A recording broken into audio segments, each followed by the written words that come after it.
Hey, what's going on? It's Smoo. Today I thought I'd read some Elden Ring reviews, see what people are thinking about it, and came across a couple of negative reviews that I thought were particularly interesting. Let's take a look. People who keep calling this game a masterpiece are liars. If I were to describe this game in one word, it would be schizophrenic. The difficulty is schizophrenic. It's not a question of getting good this time around. Having defeated every boss in every From Software game since Demon's Souls up until and now, including Elden Ring, and having played most of these titles on consoles with a gamepad and on PC with a mouse and keyboard, I have gotten good quite a while ago. But in this game, the difficulty can jump from almost impossible to brain dead, depending on your build and the amount of farming slash exploration you have done. Ooh, my goodness. Okay, first of all, that's not schizophrenic, buddy. That you're trying to describe bipolar, which a game can't be bipolar, but that's what you're going for. Schizophrenic is completely different, but hey, good try. You can go from dying dozens of times to a boss in one playthrough to making a mentally and physically handicapped fool out of him in a different one. Again, with ableist things, okay. Not because of your skills improving, mind you, but due to the tools used and the levels farmed. That's what's so cool about this game, actually, is it's pretty much got an easy mode built in that you can choose to use. You see this multiple times. You've got summons you can use, you've got friends you can summon, you've got NPCs you can summon, you've got a little bell that summons up little animals and other various helpers you can summon, or you can use magic, or you can do a naked run dual handing daggers. It's up to you, man. Yeah, the build that you choose is going to affect the difficulty. That's not a new concept if you played every Souls game. The overall quality is schizophrenic. It can go from about an 8 out of 10 to a 2 out of 10, seemingly at random with little room for mediocrity in between. Again, not schizophrenic. What's good then? Glad you asked. Some of the bosses are absolutely amazing. Radagon, Millennia, Malekith, Godskin Apostle, when fought on his own, Godskin Noble, when fought on his own. These are the fights that take what's good about From's games and make it even better. Okay, most of the hitboxes are just wonderful. All right.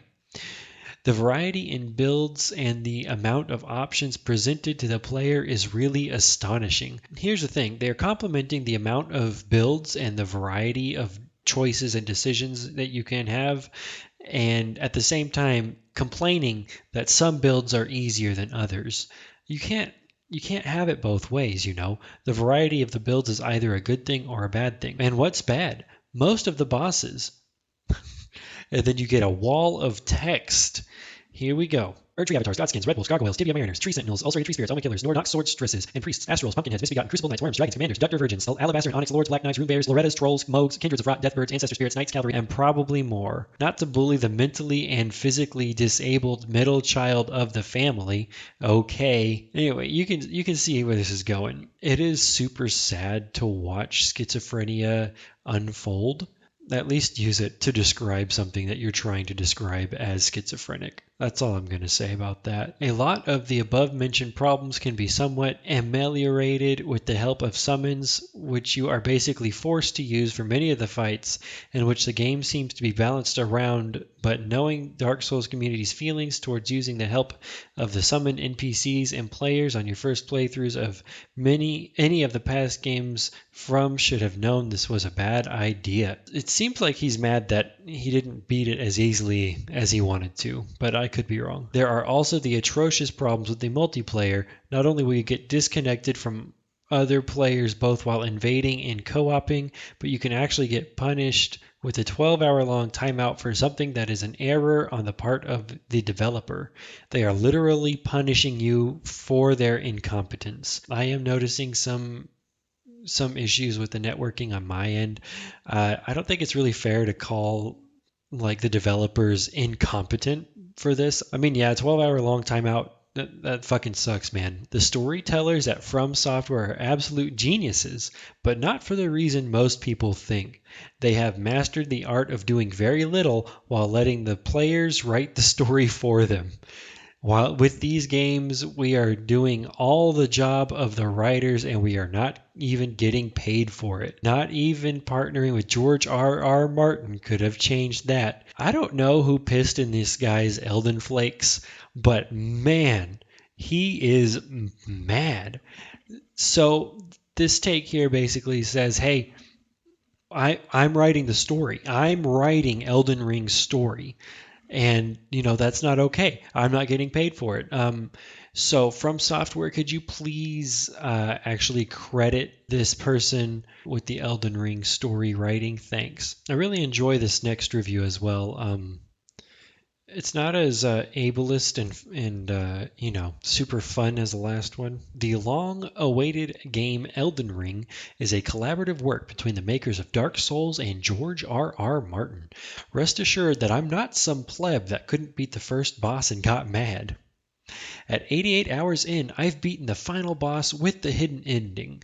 First off, I can't recommend this to people who don't know what they're getting into. If you haven't played a Souls game before, this is going to kick your teeth in, and the hype-up fanboys will get mad when you ask to see a dentist. The game is notably difficult, but not in a clever way that tests your skill. Throughout the game, enemies will frequently have unavoidable instant kill attacks that they spam in an area of effect, or they randomize the time and their attack patterns so muscle memory plays against you.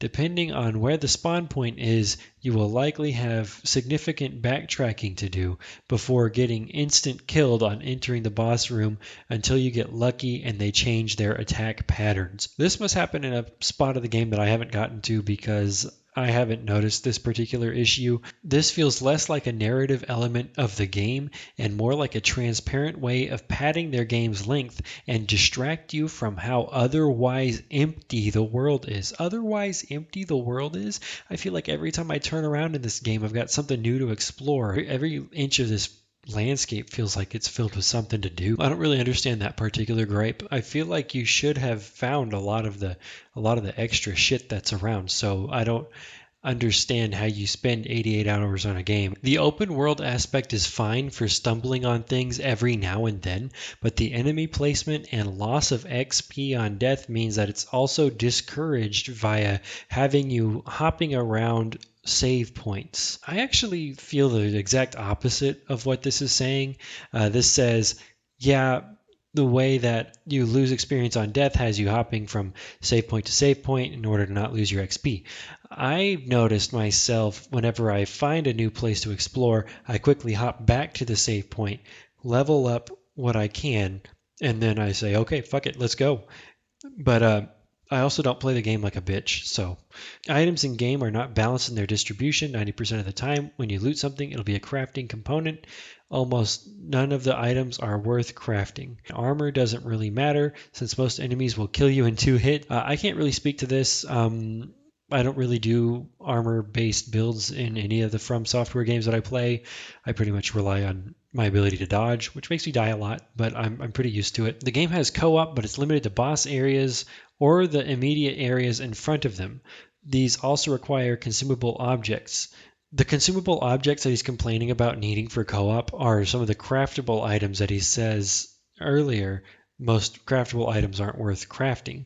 So it kind of makes me wonder if he's explored much of the crafting. I'm really not sure. I don't really summon a lot of people, but my wife summons people all the time for boss fights, and she never runs out. This game reminds me a lot of an MMO where no one else is online. Visual design of the world, and the presence of emotes and the message writing, and just a general grind to level up. The world feels empty aside from the random enemies meandering around. The majority of the game's lore is done through item descriptions, but it feels more like yeah, this happened off screen over there and you just missed it, as opposed to being a world with things happening around you. That description matches every From Software game. TLDR, this game is frustrating, the bosses feel unfair, the quests make no sense. You're left checking the wiki for even a basic idea of what to do, and the long play time comes from grinding to beat the game as opposed to actual enjoyment. If you're grinding to beat this game, I feel like you haven't played the side areas enough. I did grind a little bit in the very beginning to try and beat Margit, but then I started exploring and doing the side missions and stuff and found out pretty quick that, hey, all of a sudden I've gained 15 levels without even thinking about it and was able to progress. So, yeah, it sucks these guys aren't having a good time. I do want to see what games that this guy has liked, though. Borderlands is a fantastic game with a great story. Okay, so yeah, I mean, I just want to take a look at these reviews. I was reading through some, and yeah, the first one specifically I thought was super wild. But yeah, if you liked the video, give it a like, leave a comment, let me know what you think about Elden Ring or any of the reviews that we looked at. Thanks for watching. Later.